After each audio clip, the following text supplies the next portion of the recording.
Assalamualaikum warahmatullahi wabarakatuh. Selamat pagi para netizen di mana saja Anda berada. Salam jumpa dengan Supriyanto Channel. Fakta tak terbantahkan, ratusan ton bansos yang disalurkan oleh pasangan Ridho adalah hasil dari judi online. Budi Ari sebagai Ketua Projo baru saja mendeklarasikan dukungannya kepada pasangan Ridwan Kamil dan Suswono. Dukungan tersebut dirilis pasca kembalinya Ridwan Kamil dari kunjungannya kepada mantan Presiden Jokowi, yang mana hasilnya Jokowi memberikan izin Projo untuk mendukung Ridwan Kamil. Yang jadi masalah adalah Budi Ari sebagai Ketua Projo terlibat dalam kasus judi online. Staf Komdigi anak buahnya Budi Ari melindungi situs-situs judi online dan memberikan pembinaan tidak kurang dari 1.000 website. Per satu website, oknum pegawai Komdigi meraup keuntungan 8,5 juta. Bayangkan saja jumlah ini dikali sebanyak 1.000 website, total 8,5 miliar, sehingga untuk membeli beras bansos untuk menyokong Ridwan Kamil di Pilgub Jakarta sangat-sangat mungkin dan ringan. Saya mempertanyakan moral dan etikanya pasangan Ridwan Kamil Suswono berikut Projo yang memberikan backingan. Bagaimana bisa mereka mengalirkan uang haram dan diberikan kepada masyarakat Jakarta hanya demi ambisi kekuasaan? Mulut kotor Ridwan Kamil yang menghina Jakarta tempo lalu. Sekarang moral etikanya yang kotor juga karena hanya demi mendapatkan kekuasaan, dia berani mengalirkan uang haram hasil judi online untuk memberi bansos kepada masyarakat Jakarta. Semoga Tuhan mengampuni dan menyadarkan dia. Kalau memang tidak diinginkan oleh masyarakat Jakarta, harusnya sadar diri, bukan malah memakai cara-cara kotor dan tercela. Ridwan Kamil panik kesana kemari. Setelah bertemu Prabowo sekarang ia meminta Jokowi jadi jurkam. Apakah ia tidak malu? Tindakan ini justru menunjukkan bahwa ia hanya seorang boneka, tidak mandiri dan lemah. Bahkan kekuatan beras dan minyak goreng yang ia gunakan tidak cukup untuk menutupi semua kontroversi antara ia dan wakilnya. Dengan Suswono yang pernah menista agama dan merendahkan perempuan, meminta Mulyono untuk jadi juru kampanye di Jakarta semakin menambah ironi. Tapi kita harus ingat, warga Jakarta kini semakin cerdas. Mereka tahu bahwa harga Jakarta tidak bisa dibeli dengan bantuan sosial dan minyak goreng. Kita butuh pemimpin yang tulus dan mengerti Jakarta, bukan permainan politik yang murah. Ridwan Kamil, mohon maaf, Jakarta tidak layak mendapatkan Anda. Cukup, warga Jakarta apes punya Wapres Gibran. Ide-ide maneh murni imajinasi bin hayalan. Mau bikin gym di pinggir jalan, Disneyland, mobil curhat lah. Semuanya nggak ada yang relevan dengan kebutuhan warga Jakarta. Persis seperti sales MLM yang jual mimpi. Apalagi red flagnya, RK itu selalu pamer backingan. Saya didukung Presiden Prabowo lah. Nanti kalau ada apa-apa lebih gampang koordinasinya. Udah kayak kasus sok jagoan di Surabaya yang petantang petenteng ngerasa punya backingan. Terus kenapa kalau nggak didukung Prabowo? Ngancem ente Mil. Kita lihat aja, warga Jakarta punya caranya sendiri menghukum keangkuhan seseorang. Jakarta itu kota gue, bukan aing. Jadi sambil nunggu Transjakarta, nunggu apa, bisa lah sekeringat dua keringat ya. Apa Pak? Mau bikin alat game sambil nunggu bus? Sekedar mengingatkan Pak, kalau bus lama itu solusinya barmada, bukan nambah iman jadi Bapak. Alat gym yang ditaruh di pinggir jalan tuh. Apa Pak? Menghadirkan alat gym di pinggir jalan Jakarta? Sekedar mengingatkan Pak, daripada alat gym Pak, mendingan kita menghadirkan alat gym Pak. Biar Bapak tobat Pak, bikin program kerja yang buang-buang anggaran. Sekeringat dua keringat ya. Apa Pak? Sekeringat dua keringat. Sekedar mengingatkan Pak, kita kalau habis nge-gym mah keringetan. Masa lepek-lepek masuk ke dalam bus? Ingat Pak, tagline Bapak tuh Jakarta Baru, bukan Jakarta Bau. Alat gym yang ditaruh di pinggir jalan tuh. Apa Pak? Bikin alat gym di pinggir jalan? Sekedar mengingatkan Pak, alat gym di pinggir jalan itu bukan pada tempatnya. Sama kayak Bapak di Jakarta, itu bukan pada tempatnya Pak. Kepuasan publik saat saya menjadi Gubernur Jawa Barat itu adalah 90%. Dan kasta warga Jakarta, kalau karya Ridwan Kamil di Bandung besar-besar, anggarannya besar, hasilnya juga besar. Nih, batu besar. Jangan kasih warga Jakarta kalau haltenya mau dipasangin AC. Lihat nih, halte Bandung juara terbengkalainya. Jangan kasih tau warga Jakarta, solusi buat parkir aja begini, gimana solusi buat macet? Jangan kasih tahu warga Jakarta kalau banyak kerjaannya anggarannya besar tapi kecil manfaatnya. Kasih taunya yang baik-baik aja ya. Ketika ada Giant Seawall tuh. Apa Pak? Giant Seawall? Sekedar mengingatkan, ini proyek Bapak teras Ciampelas masih lebih rapi teras rumah saya. DKI desentralisasi. Apa Pak? Mau desentralisasi biar nggak macet di Jakarta? Sekedar mengingatkan Pak, proyek teras Ciamplas yang Bapak buat aja dengan anggaran 48 miliar Masih stuck tuh di bawah. Masa tinut-tinut di bawah. Semacet, Pak. Stasiun, atasnya pasar, atasnya apartemen. Apa Pak? Rumah di atas stasiun. Sekedar mengingatkan, ini teras yang pelas proyek Bapak. Jadi kanvas gambar. Siapa di sini yang pengen dagang, ingin dapat modal dari Pak Gubernur? Apa Pak?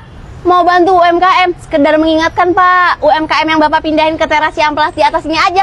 Tutup! Pada tahun 2015 lalu, saat Ridwan Kamil menjabat wali kota Bandung, nekat menggusur ribuan warga yang menempati lahan seluas sekitar 13 hektar di Kelurahan Kebonwaru, kawasan Kiara Condong, Bandung. Alasannya, kawasan itu akan dijadikan hutan kota. Tapi faktanya, di lokasi gusuran tersebut, kini hanya dijadikan lahan bisnis properti. Fakta ini diungkap oleh aktivis Kampung Bandung di TikTok. Masih ingat di Kiara Condong, 2015 Ridwan Kamil menggusur lahan sebesar 13,5 hektar milik masyarakat yang janjinya untuk hutan kota, ternyata sekarang sudah menjadi bisnis ruko, ya, jadi bisnis propertinya pengusaha, ya, atas izin Ridwan Kamil. Ya, ini properti ini resmi ya dipasarkan. Ini satu blok, ya, bahkan di dalam sudah habis. Penggusuran paksa yang dilakukan Ridwan Kamil pada tahun 2015 tersebut jelas sangat melukai hati warga setempat yang jadi korban penggusuran. Salah satu korban diantaranya terdapat atlet nasional peraih 13 medali emas, yaitu Amin Ihsan. Saat digusur paksa, Amin Ihsan merasa jadi korban penjajahan yang dilakukan bangsanya sendiri.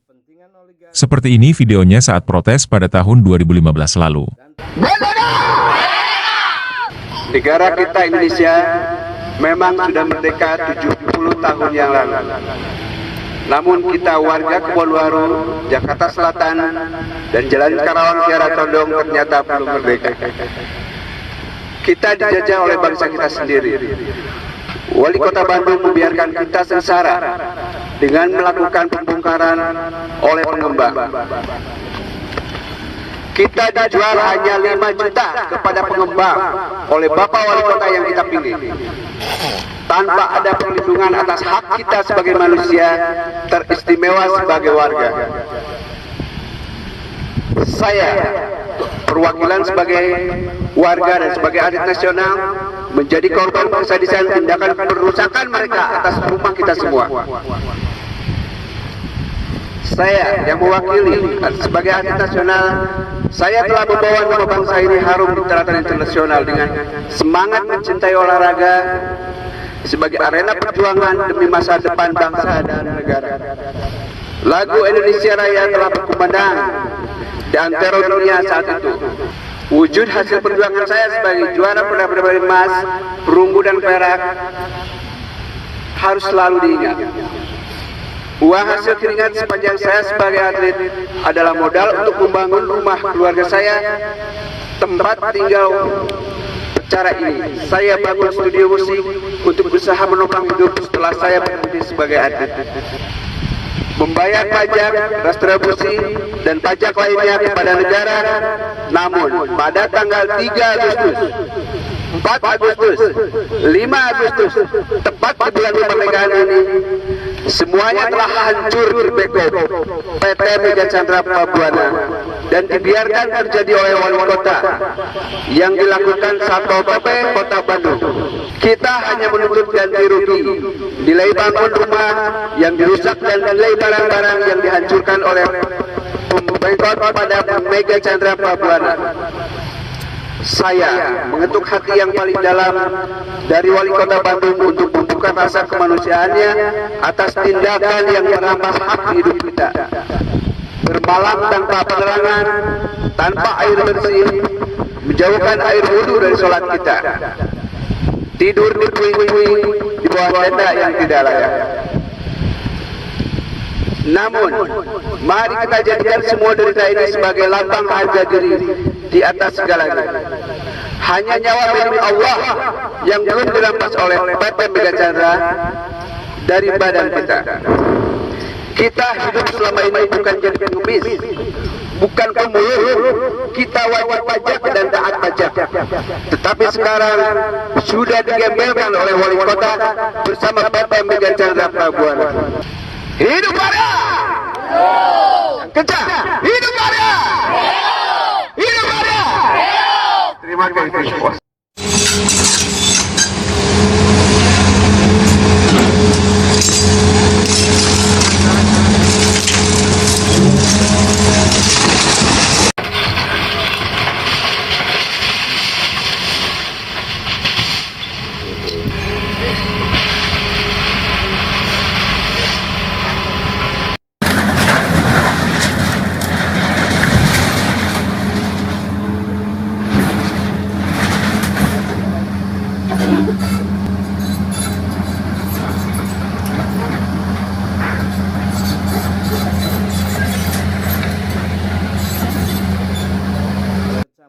Ya, seorang warga yang menjadi korban penggusuran di Jalan Karawang, Bandung, Jawa Barat pingsan setelah rumahnya rata dengan tanah. Warga mengaku belum menerima ganti rugi dan tidak ada surat pemberitahuan. Dan parahnya lagi, pembangunan properti tersebut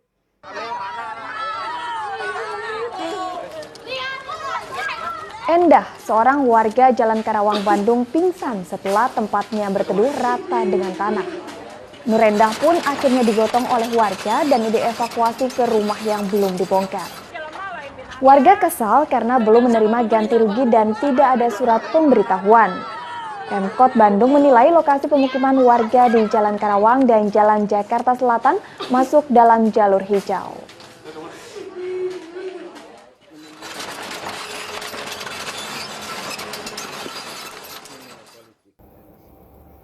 Demikian saudara, apa pendapat Anda silahkan ditulis di kolom komentar.